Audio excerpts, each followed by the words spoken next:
Hey guys, how's it going? It's Radar here. I just wanted to talk a bit about this video before we get started, as it is a bit different from my other content. This is a segment from my stream. I'm probably going to call these Radar's Rants. They're much more close to a podcast than a video, but I do have some kind of visual stuff. Basically, I wanted to discuss the topic of should online results count without making a 80-hour video that takes me weeks and weeks to address. So I hope you guys enjoy the content. I do like doing this kind of thing, so let me know if you enjoy it and if you want to see more of it, and here it is. Okay, so the first question we need to answer, if the idea is, do online results count, is of course it's a game. We compete in the game, so we need to know whether or not the game is similar. So online obviously comes with some lag. This lag occurs spikes primarily, and an ideal connection is steady. Recently, we had rollback introduced, which removes the existence of delay-based netcode and the problems that delay-based netcode comes with, which primarily is the game actually stopping entirely. The reason why this is a problem is because it's pretty obvious if you play Melee for any amount of time, is you go for a ledge dash, the game stops, you die. That's been taken out and it's been replaced by teleporting essentially. But both of those factors shouldn't occur if you have a stable connection and the buffer is able to manage that connection. So right now, we are in a position where that buffer is around, would be the equivalent of 8 back in the day, and it covers around 80 to 90 ping. That's when things start to get a little choppy, which is why we are able to play from coast to coast right now.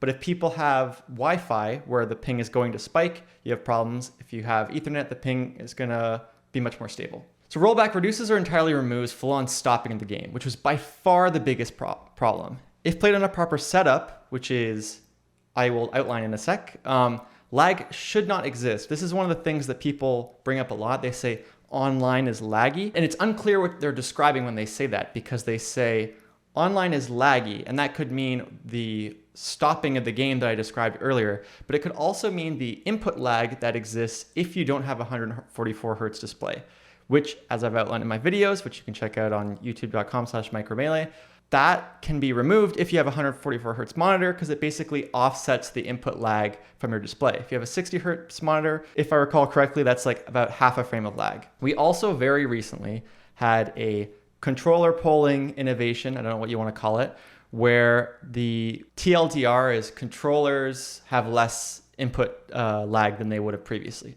All of these things make the online experience very good. And top players, including Mango, Zane, Leffen, who discussed this on their podcast, which is I think called the 60/40 podcast, feel it's comparable enough that the better player should win in a online set. So by that definition, I would say the gameplay is comparable. If the better player wins, that means the biggest factor is skill of the players, which does, by definition, make the gameplay comparable. However, this is obviously going to be under the assumption that you're running a setup correctly. If you have Wi-Fi, you're going to have problems. If you run a really crappy computer that can't even run Melee, well, of course you're going to have problems. But that would be also true if we used a Wii that was malfunctioning. So one of the issues I have with this discussion is many people complaining about the experience are not playing with an ideal setup. Some even choose not to do this. This is an issue I have with certain players. I don't think this is the case with someone like Axe anymore, but some people don't own a 144 hertz monitor and they go, well, I don't really want to have to get that. I shouldn't need to. And to those people, I'm sympathetic, and I'll get to the financial part of this, but not for the top players. If you are a professional streamer and you are a top 20 player and your income is based on Melee, which again, Melee is a very low income game. A lot of people don't make much money from it. A lot of our top 100 scene, they're not people who are making, even minimum wage off of Melee. So that's important to understand. But for the people who are actually making their living off of the game, there's no excuse not to have a proper computer. There's no excuse not to have a proper monitor in my eyes. And yet some people will still comment on it, which I'll get into later. A really common example of a complaint that's Melee related that you'll hear a lot is that Falco side B is broken on netplay.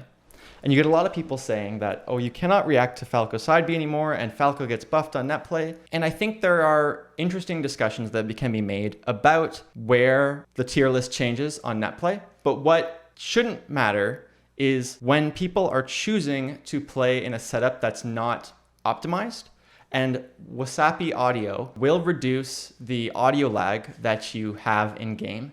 So if you have an issue with the lag that comes from the audio and you use audio triggers to react to Falco's side B, you should be playing with Wasapi audio on. And the downside of that for people who aren't aware of this, which if you want to learn how to do it, I have a YouTube video on the channel this is going to be posted on explaining how to set it up. You lose the ability to hear anything but the music from Dolphin. And so if you are a streamer, you can no longer hear like anything else but Melee. It can affect your stream experience. Now, why am I not sympathetic to this?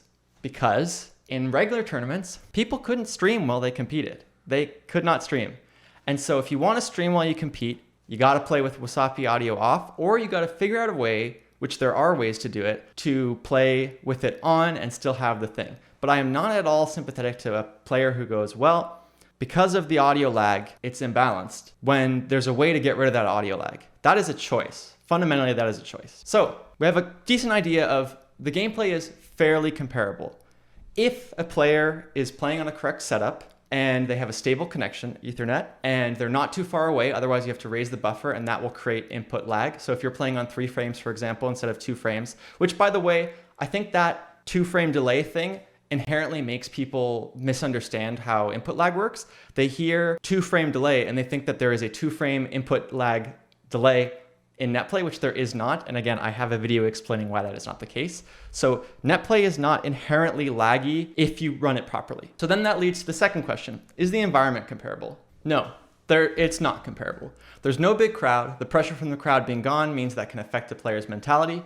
The environments are not comparable. There is also, because you're playing at home, potential for home circumstances to affect a player. This should be assessed by a case by case. I am gonna respond to comments, Matteo, but I'm just gonna try to do my little presentation first and then have a Q&A at the end.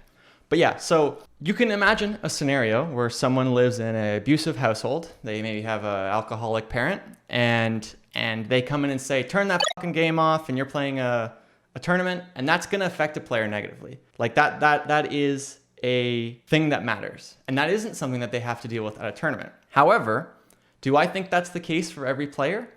No. I don't think that that's the case. I think that obviously matters. If you have like a younger brother, screaming at you or pulls the plug from your computer, like that sucks. But that is not the case for most people. I don't think it's should be used as like a strong argument. I do think it's relevant. So what about the lack of legitimacy? This is the idea that when you're playing on a stage and there's 1,000 people in the crowd going, mango, mango, H-box, H-box, that would make it more legitimate, and that you should be taking into account the fact that players see this as less legitimate.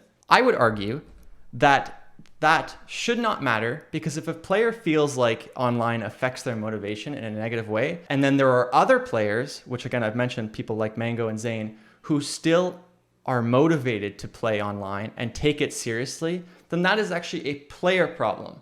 And it's a player problem with the clear cause, where like, I just can't get in the zone in online.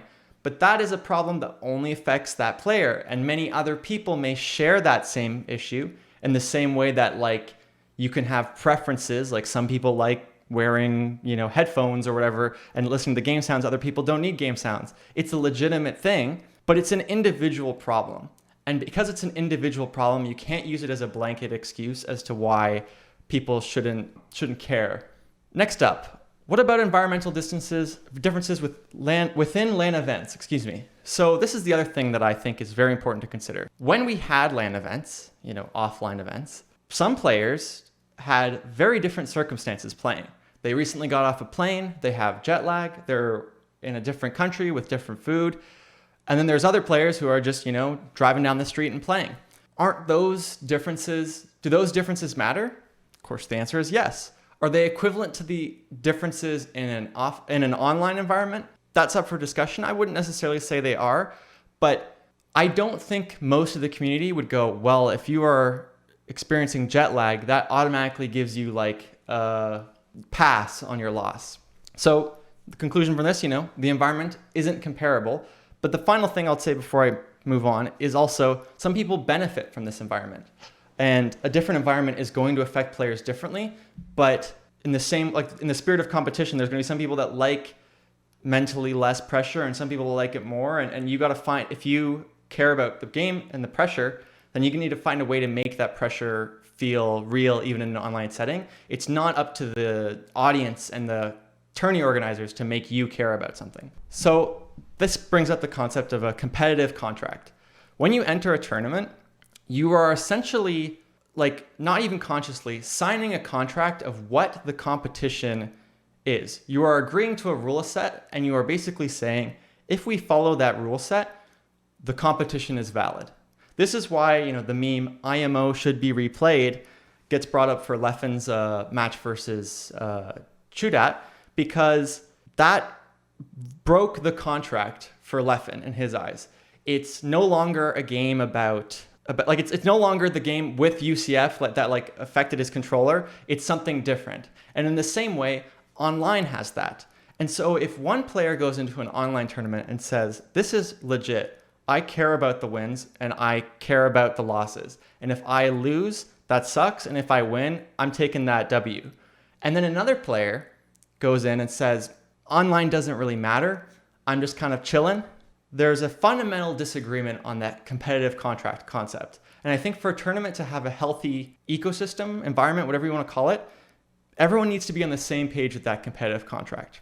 And the solution, I think, for that is if you cannot agree to the competitive contract, then you shouldn't be in the competition. But we'll get to that in a sec. So let's dive in a bit to the specific arguments about bad setups. So we'll start with part one, the PC and the monitor. We're going to take internet out of the equation for now. We'll focus on that in the second one. So to me, the only legitimate argument for not having a good setup is a financial one. If you genuinely cannot afford a good setup, no matter what you do, you're in a situation where you just cannot afford it. You can barely afford to have food and rent, let alone a $300 monitor or a $200 monitor or a $150 used monitor. Then that is unfortunate and you are playing from a disadvantage. I would argue that is very comparable to playing with a poor controller, but we'll get to that in a sec. But is this the case with most pros? Shouldn't top player streamers invest in a good setup? I mentioned this earlier, especially considering the cost is not too high. I would answer yes. You can buy a $200 144 hertz monitor and you'll instantly have a less laggy experience. You can get a computer. You could build an entire computer to run just NetPlay for not that much, probably $500. And most of the people who are playing that are pro players or top players own a computer and could, get someone in there. Some of these people have massive followings. They could get people to say, hey, what should I upgrade to get to a point where I have a very solid setup? But I am sympathetic for the people who can't afford it. That is a legitimate argument. If you are playing from on a effing calculator and it's constantly lagging, not only are you hurting your opponent, but you're also hurting yourself. And if you don't have a solution to that, that sucks.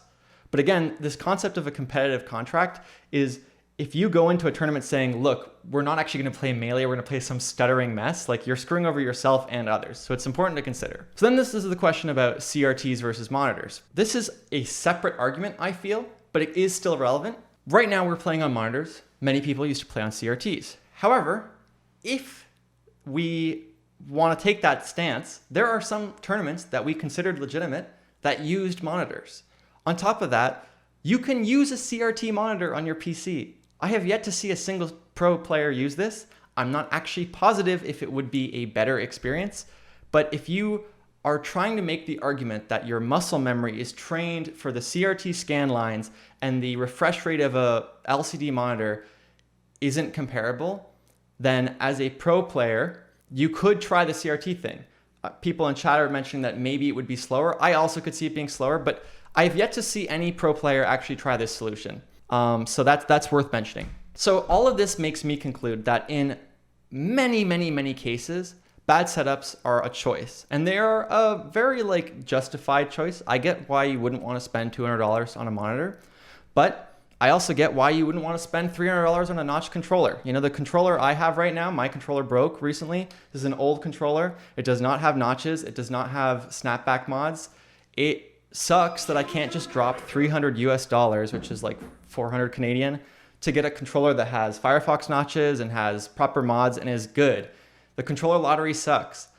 But I think a lot of people would not go, well, he can't count that result because he doesn't have a good controller. They would instead go, well, that's kind of his problem, isn't it? And I feel the same way with the setup. However, it's crazy that we have to spend so much on controllers, and I really hope that stops. Part 2, internet issues. This is much less in people's control. You have to remember that someone could have infinite money, but the way that internet works, and I'm not going to get into the details, depending on if you're like cable, DSL, fiber, etc., some of those, if you do the research, there are going to be situations where a person's internet is not solvable except for moving. That is a thing. So we need to know that. However, a lot of people could just pay for a better internet plan, or they could switch providers. And I think that's important to consider. So this is what I was saying, we must acknowledge this. Also, the internet for Melee, like I said at the beginning, doesn't need to be so great if you're playing someone close, especially. So I'm even less sympathetic for people complaining about internet when they're playing West Coast to West Coast, East Coast to East Coast, etc. What matters is the connection is stable. It doesn't matter if it's 70 ping or 20 ping if it's under the buffer. It just matters that that 70 ping doesn't go way high. And there are ways to improve that. And there are ways to optimize that with your router. There are steps that people can take, but for some reason, a lot of people don't take these steps. A lot of people post stuff about netplay setups that are still wrong, and the information's out there. Again, it's on my YouTube channel, so it's a little frustrating. Like I said, stability is what matters, and if you have that, your connection is good. What about disconnects? We had at CLG Mixup, we had IBDW versus Mango, and IBDW disconnected. What a shame, right? Can that be called legitimate? Is that an online event that's legit? Disconnects should make the integrity of a certain set questionable, but they shouldn't be used as an argument to discount all online events. We wouldn't go, man, what was it, MVG Sandstorm? West Balls versus Armada, the power went out. Does that mean that LAN events can't happen? No, it means that set is maybe not legit anymore. So you could argue that the call for IBW versus Mango puts the whole set into question, and the fact that there was a disconnect happened makes it questionable. But if people try to argue that disconnects are just a part of online play, that's not a compelling argument. Another thing that's very important to consider is that the theory is that a lot of disconnects are happening because people have custom skins on their ISOs. And it takes so little effort to have a vanilla ISO on Melee and just swap it in when you play tournaments. I know at that very set, IBDW was playing with his, colorblind skin. He had a custom skin. So if you are playing with anything that can make the disconnect chances more likely, and it's cosmetic, that's on you. You cannot be well, it's just online. What am I supposed to do? When you can very clearly do things to improve stuff.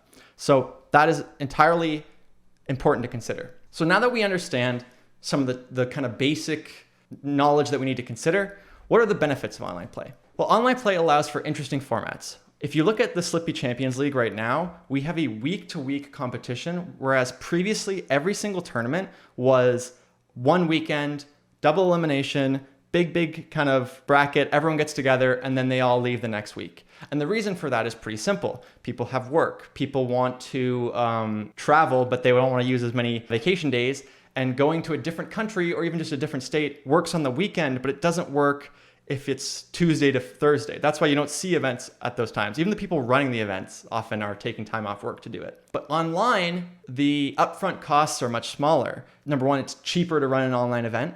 Number two, you can run an online event at different times, and you can do stuff like what we're seeing with Slippy League, where we have a week in between each set, and it's a longer league. We haven't seen leagues really in Smash, and that's a really great benefit for the viewers, and I'd argue for the competitors in a way too. Online can also allow for tournaments to take place during weekdays, like I was saying. Right now, a big weakness in Melee as an esport, and this is something that I could talk about in a whole other different video, is we don't have content that exists outside of the weekends. We have YouTube content from people like me that happens on weekdays, but we don't have Tuesday night Melee. And if we do, it's some small local. We don't have top tier production on weekdays when other esports do. Other esports do have hey, you want to watch Thursday night Overwatch? You can, and you'll get it. So that's an area that we could really improve in, and I don't think we should take that for granted. Because of all this, like I was saying, we might want to pursue online events in the future. They can do something that other events can.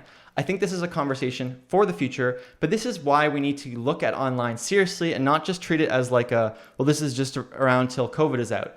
There might be a benefit to having like an online league, even if it's not treated as seriously as like Evo, it still could be useful. But of course, what are the cons of online play? There are legit differences, like we've already acknowledged.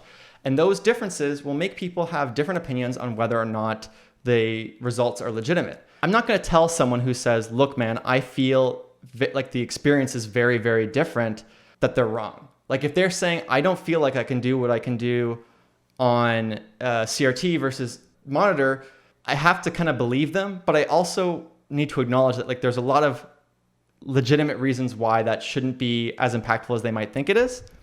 Second, there is a stigma in the Melee community because of how bad online has been and because we play on CRTs, I think, that online play is less legitimate. But it is worth mentioning that in other games, online play is not the norm, but it's not something that you would just assume is invalid automatically.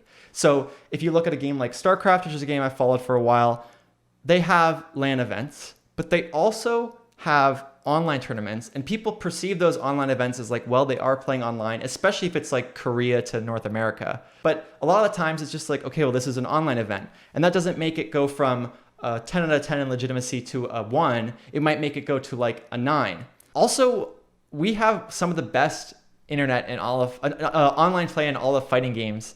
So I don't think the stigma is justified. Where I think the biggest con of online play is it hurts those who aren't in the regions where the online stuff happens. And because of the limitations of online, regions like Japan, all of Europe basically, they can't compete. And so we lose players like Leffen and Amsa. And if we want to talk about who we should be accommodating, it's those people. Like I feel like, if we did any kind of ranking, Leffen would need to get some kind of special little privilege. Like these people are getting screwed over by their careers. I'm kind of tired of hearing people complain about online and being like, oh, and I don't get motivated by it when fucking Leffen would like love to play and can't. So that's kind of my thought on that. So conclusions to be made. If you treat online events as not legitimate while competing in those events, you hurt the competitive integrity of the event. These players who feel this way are more than welcome to feel that online isn't legitimate. But if they feel that way, I believe they shouldn't enter. And here's my argument.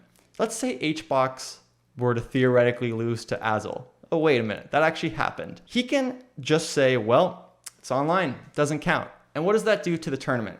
It basically makes Slippy Online look like it's not a serious tournament. It basically makes HBox immune to losses because every loss that he has is just online, it doesn't matter. It makes the people who win versus each other, like when Mango loses to Zane, Zane beats Mango, it makes that loss less legitimate because again, nothing matters, it's online. And it's this have your cake and eat it too mentality that I want to be able to compete into events, but I also want to be able to say, well, it's online, it doesn't matter. And I just really cannot get behind that. I respect players like Hacks is an example that comes to mind as someone who has gone, I don't like online and then just doesn't compete. And it's unfortunate that we lose Hacks. I would love to watch Hacks play Melee. But if Hacks feels like that he can't show up to the event in the way that he would in an offline event, that's fine. Like that makes sense to me. So I think like if you have literally some of the best players in the world, like Zane, Mango, Leffen and stuff saying, hey guys, the better player wins. We believe this is legitimate. If we have them losing and going, oh my God, I can't believe I lost. It feels so bad.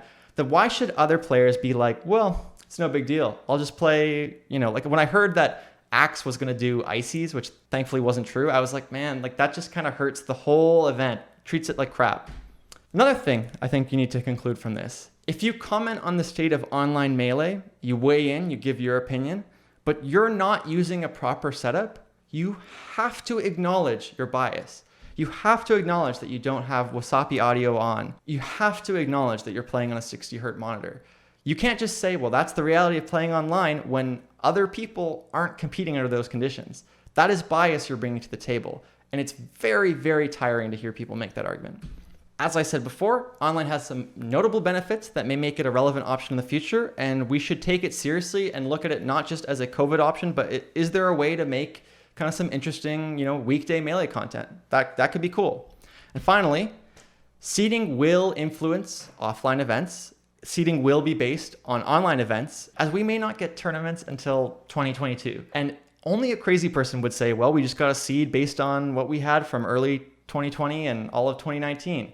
Like that's just crazy. So much can change in terms of a player's development in a year. Like so much. All you have to do is look at the records of people like Zane and see him from being, a local threat to someone who can beat Leffen, to someone who is like in the top 10, to maybe the best player in the world. A lot can change in a year. We have to take online events seriously, and maybe we should take them seriously enough that we consider pursuing them in the future.